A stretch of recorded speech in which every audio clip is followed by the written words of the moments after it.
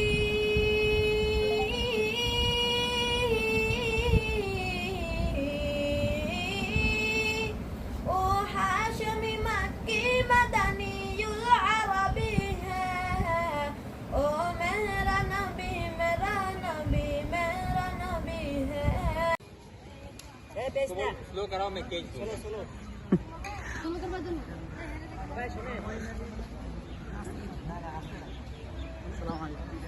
सलाम। ये तो लेग स्पिनर आ गया।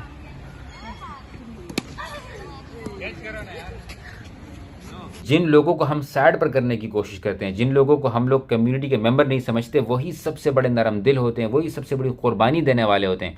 और मैं जो हमेशा कहता हूँ कि जो काम उलमा कर रहे हैं वो एक जाहिल नहीं, 100 जाहिल एक आलिम का काम नहीं कर सकते। मेरा कहने का मकसद ये होता है कि किसी तरह के भी हालात हो, दीन को फैलाने की बात हो, इसमें मुल्क की तरक्की की बड़ी बात होती है। देखें, अगर इंसान दुनियावी एजुकेटेड हो या दीनी एजुकेटेड हो, चाहे वो दरुल कुफर में रहता हो, चाहे वो दरुल इस्लाम में रहता हो, चाहे वो लिबरल स्टेट में रहता हो, चाहे वो मुस्लिम स्टेट में रहता हो, एजुकेशन जो है वो हमेशा से एंड ऑफ द डे मुल्क की कम्युनिटी के फ़ायदे ही की बात होती है।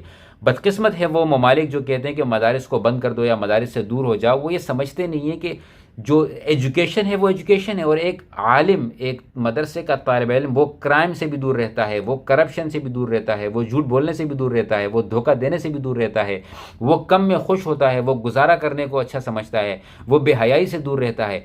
तो ये तो मुल्क की क्रीम होनी चाहिए। इसको तो मैं कहता हूँ कि जो कुफ़ार ममालिक है उनको भी अगर एक दफ़ा समझ आने लग जाए कि दीन की असल जो है वो हिकमत क्या है, दीन की तालीम क्या है, तो मेरे ख्याल में वो भी इस चीज़ को ज़रूर करार देंगे कि ये भी यूनिवर्सिटीज़ में पढ़ाया जाए, ताकि एक कॉन्सेप्ट क्लियर हो जाए बच्चों का कि कम्युनिटी में किस तरीके से जो है वो आगे आना चाहिए। तो एक छोटी सी वीडियो थी, मैंने कहा आप सबके साथ शेयर कर दूं कि अल्हम्दुलिल्लाह मैं खुशकिस्मत लोगों में से हूं जिसने सबसे बड़े दारुल उलूम पाकिस्तान का भी, दारुल उलूम देवबंद का भी, अफ़गानिस्तान में भी, तुर्की में भी अल्हम्दुलिल्लाह दौरा किया है। अब इंडिया रहता है, दारुल उलूम देवबंद जाना है। अगेन मैं कह रहा हूँ मदरसे का तालिब इल्म नहीं हूँ, मदरसे में नहीं पढ़ा है, लेकिन जाकर एक अजीब सा मज़ा आता है, एक अजीब सा सुकून मिलता है, एक अजीब सी खुशी मिलती है। वो जब दुआ करते हैं ऐसा लगता है कि दुआएं कबूल हो रही हैं।